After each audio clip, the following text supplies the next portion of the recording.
தொலைகிறதே. வாழ்க்கையின் வேர்களோ மிக ரகசியமானது.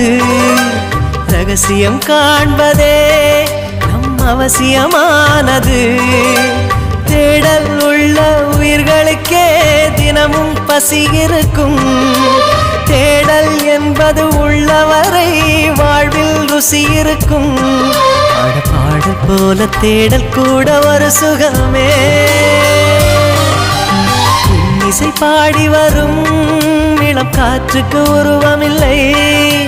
காற்றலை இல்லை என்றால் ஒரு பாட்டொலி கேட்பதில்லை. ஒரு காலம் வருகையில் உள்ளம் கொள்ளை போகுதே. ஆனால் காற்றின் முகவரி கண்கள் அறிவதில்லையே. இந்த வாழ்க்கையே ஒரு தேடல் தான்.